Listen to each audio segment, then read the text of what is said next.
どうもお久しぶりです。じゃがいもです。今僕は近所の公園にいます。今日は3月1日です。まだ寒いんですけど、春が近づいてきてます。皆さんは春に日本に来たことはありますか？多くの人が春に日本に桜を見に来ますよね。でも桜が咲くよりももっと前に春の兆しを感じさせるものがたくさんあるんですよね。今日はこの公園を歩きながらその隠された春の兆しを探したいと思います。それでは行きましょう。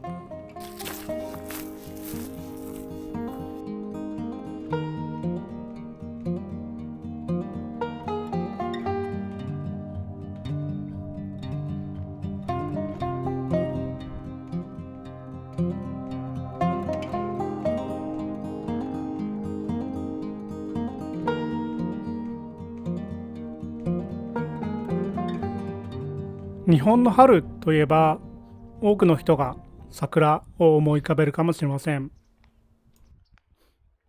今目の前に桜の木があるんですけど、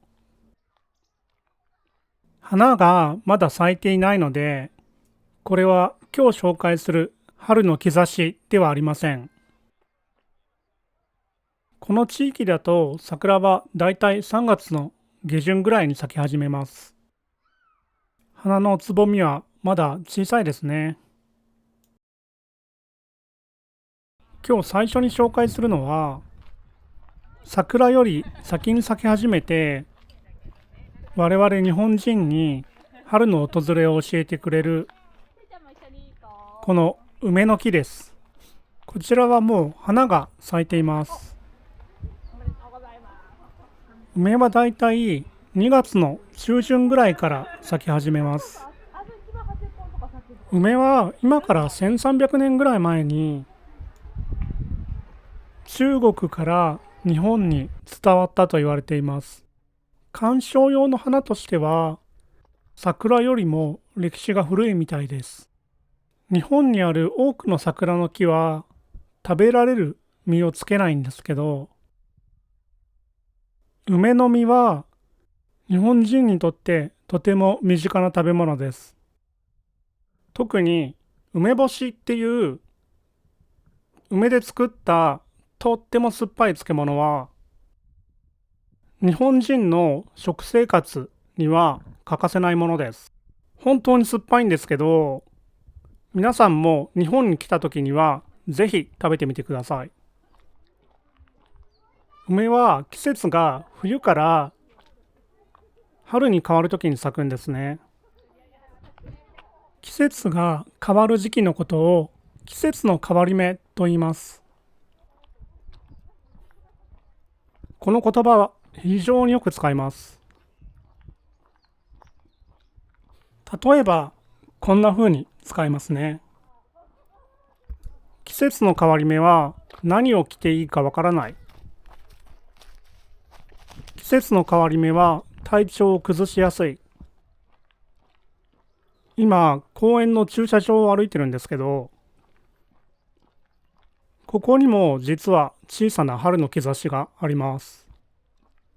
春になるとこの辺は虫が出てくるんですよね。ちょっと木の下を見てみたいと思います。これはテントウムシですね。テントウムシは冬の間は葉っぱとか石の裏で冬眠をします。だんだん気温が高くなってきたので、春が来たぞと思って外に出てきたのかもしれないですね。さて、次の春の兆しは目に見えないものです。目には見えないんですけど、今確実にここにも大量にあります。そしてそれは我々日本人に重大な影響を及ぼします。その正体はこの空気の中に漂う杉の木の花粉です。杉の木の花粉は花粉症と呼ばれるアレルギーを引き起こす原因になります。日本人の3人に1人ぐらいは花粉症だと言われています。毎年2月の上旬ぐらいから杉の花粉は飛び始めます。花粉が飛ぶ量はだいたい3月の中旬ぐらいにピークを迎えます。花粉症によって引き起こされるアレルギー症状としては、くしゃみ、鼻水、鼻づまり、目のかゆみなどがあります。ここは山が近い地域で、杉の木が多いので、今日は花粉がかなり飛んでます。これは僕のバイクのシートなのですが、表面についてるホコリのようなものは全部花粉です。これがその凶悪なアレルギーを引き起こす原因なんですね。僕も花粉症なので今日は目がかゆいです。コロナウイルスのパンデミックが始まった時に、日本人はマスクをつけた生活にあんまり抵抗がなかったんですよね。それは何でかっていうと、多くの人がこの花粉症の時期にマスクをするので、だからみんなマスクをすることにも、マスクをした人を見ることにも慣れていたんですよね。右側にある木は全部桜の木です。桜の花は咲き始めると1週間ぐらいで散ってしまいます。花などがきれいに見れる期間のことを見頃って言います。桜の見頃は3月の下旬ですとか、蛍の見頃は6月ですみたいに言うことができます。また春のものを見つけました。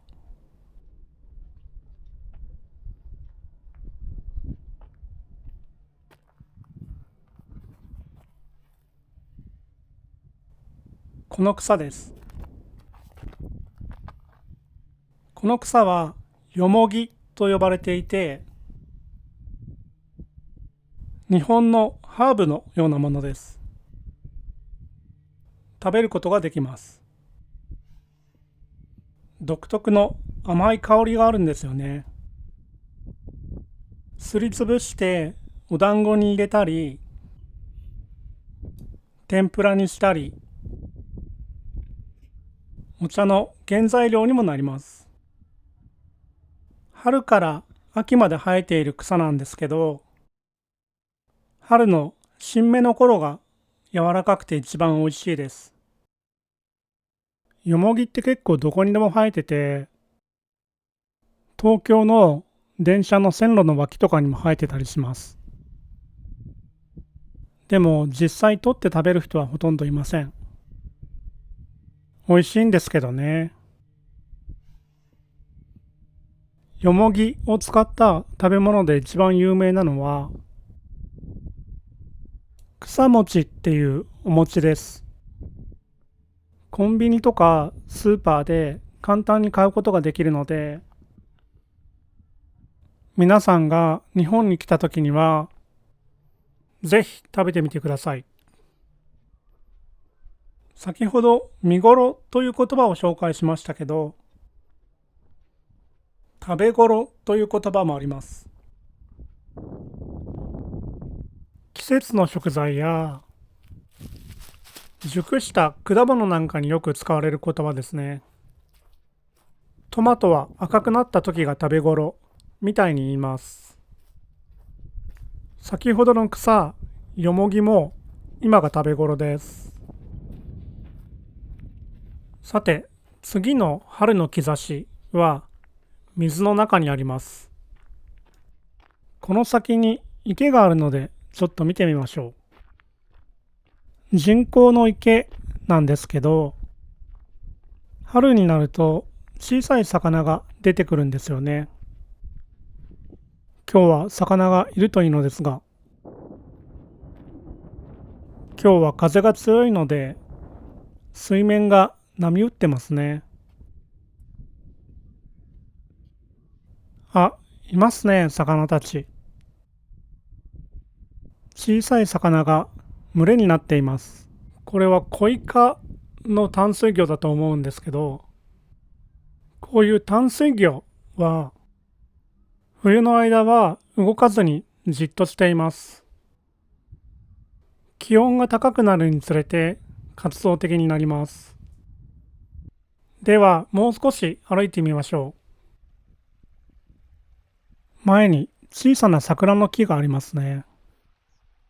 皆さんが日本の桜と聞いてイメージするのはソメイヨシノという種類の桜で、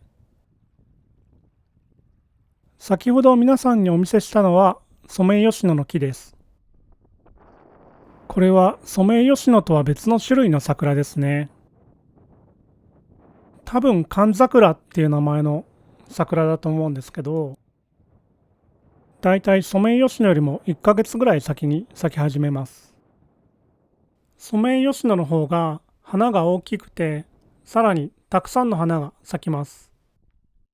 ソメイヨシノはあと2週間ぐらいで咲き始めるので、ソメイヨシノが咲いた際には、また別の動画を作りたいと思います。ですので、皆さんぜひチャンネル登録をしてお待ちください。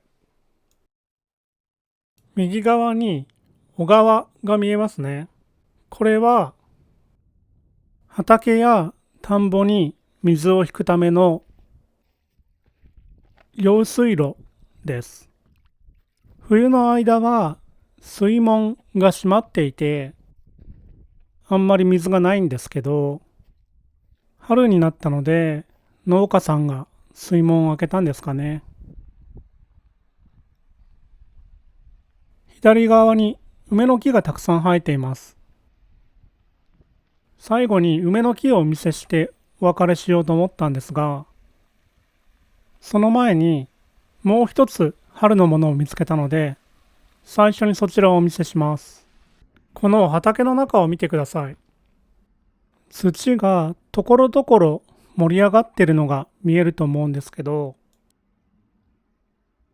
あれは全部モグラの巣ですね。モグラは冬眠はしません。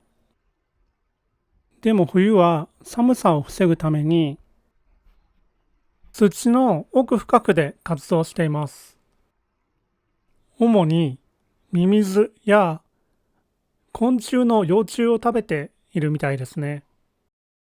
春になるとたまに地上に出てくるんですよね。土がデコボコしているのはモグラが地上に出てきた後です。でもモグラは夜行性なのでめったに見ることはできません。私は人生で生きたモグラを1回しか見たことがないですね。では最後に梅の花をご覧いただきましょう。ここの梅の花はよく手入れされてますね。まるで大きな盆栽のように見えます。今回の春を探す散歩いかがでしたでしょうか。皆さんはどんな時に春が来たなと思いますか。もしよかったらコメント欄で教えてください。この動画が面白かったり参考になったという方は、ぜひチャンネル登録と高評価をお願いいたします。それではまた次の動画でお会いしましょう。じゃがいもでした。さようなら。